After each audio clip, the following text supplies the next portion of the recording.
I'll leave you to explain. Thank you very much, Paul. Afternoon, my name is Will Stone and I manage channels for a hardware manufacturer down in Nottingham called Ciseco. I know someone got the name wrong earlier, don't worry, you're not the first. Is that any better? Am I plugged in? Is it working?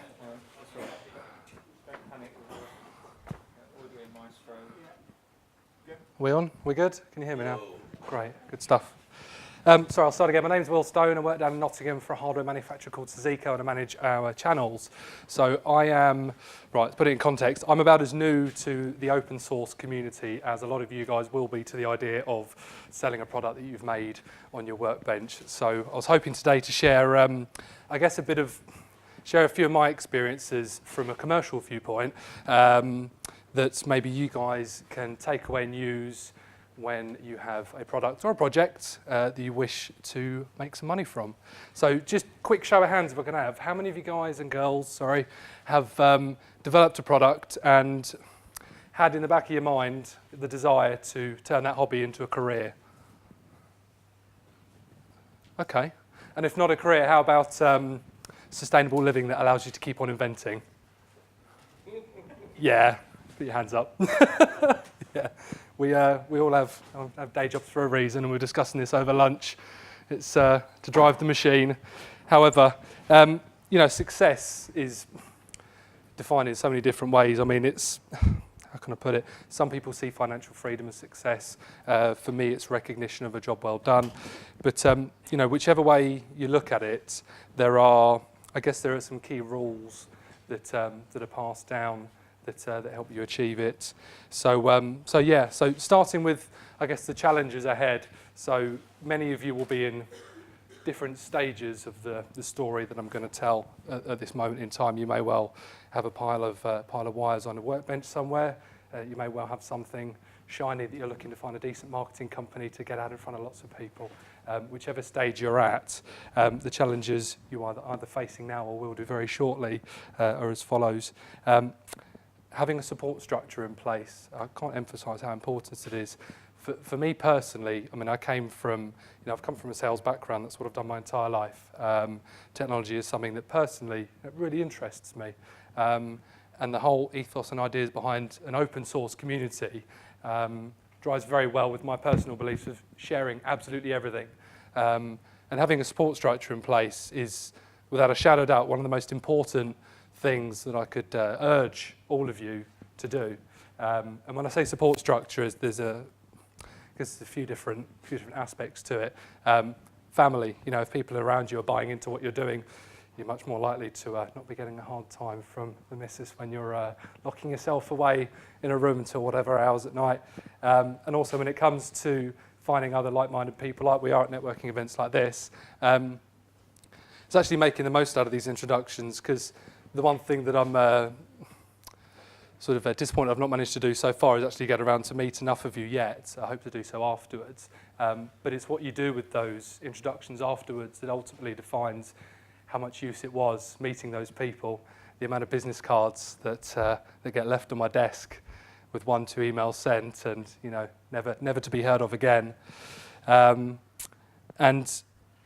I guess one of the challenges as well is understanding the competition. So say, for example, in a hardware sense, if you are making a product that has a very specific purpose, there will be other people either trying to or currently doing something of a very similar nature or solving a very similar problem. A common approach to that fact is by avoiding them like the plague and trying to pinch their ideas. The thing I love about the open source community is it's all about sharing. So I'd urge you to observe the masses and do the exact opposite, and actually try and build some bridges when it comes to seeing people that are doing similar things to you. How we go about doing it, I've seen a very specific approach taken over the last 10-15 years, time and time again, and it starts with a light bulb moment of an idea, and you're about to revolutionise the world from your garage on your workbench with a bunch of wires. I can see some smiles and nods. I'm sure we've been there. And the next stage is always going to friends and family or anyone that will listen and allowing them or giving them the chance to buy into your idea for a bit of seed funding. And as soon as you've got enough money to try and fund your idea, it's then trying to find like-minded people, so building a team around you. And once you've got those people, it's looking to develop that idea to the nth degree, so it's a polished article, and then engaging your customers.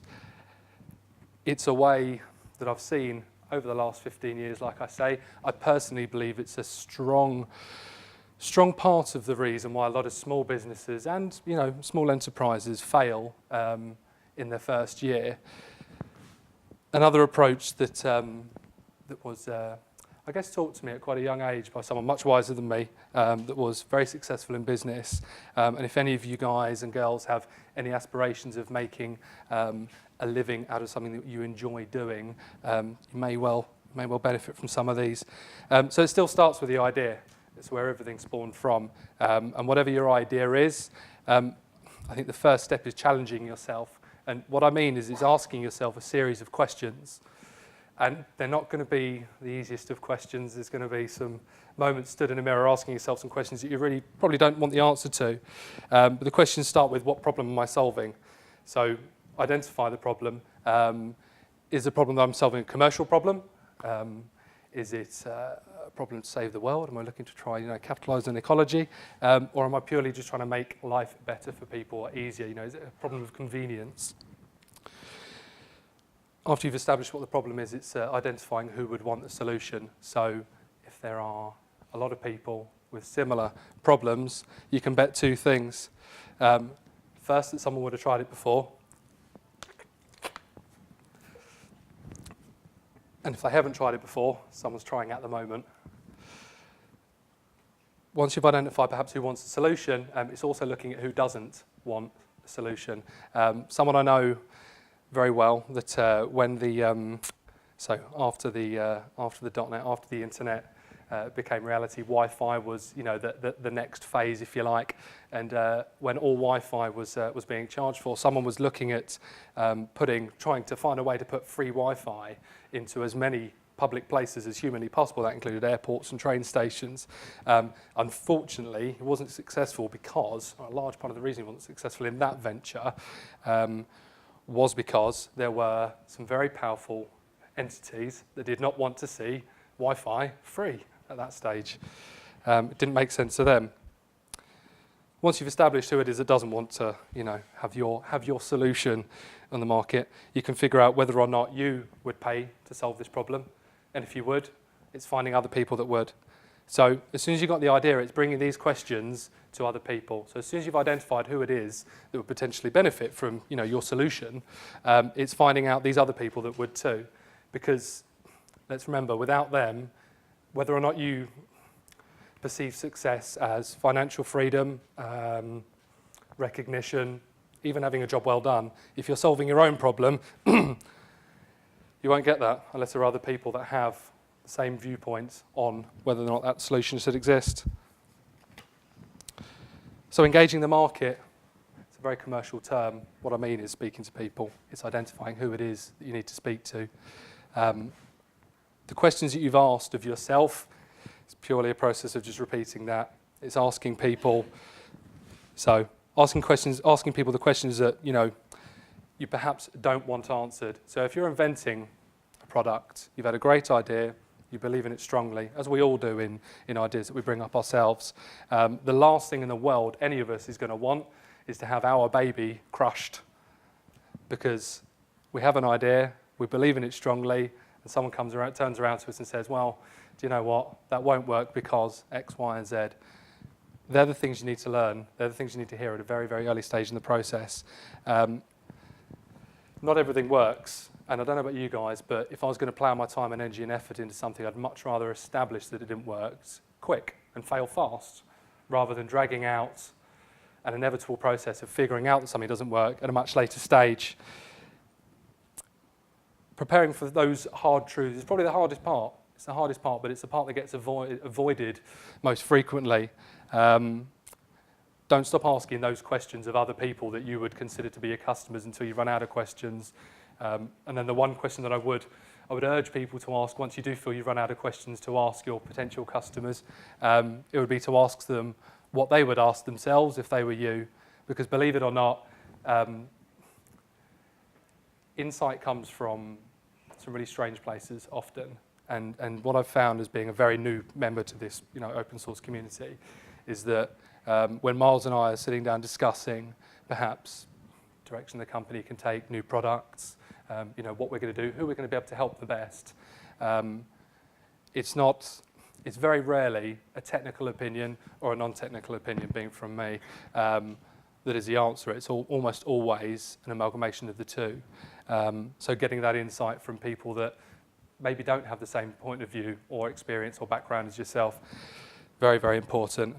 Other than that, all I'd say is enjoy what you're doing, because the whole idea of turning a hobby into a career, whether or not it's something you want to do or not, if you want to turn your hobby into a career, never lose sight of the fact that you started it because you love it.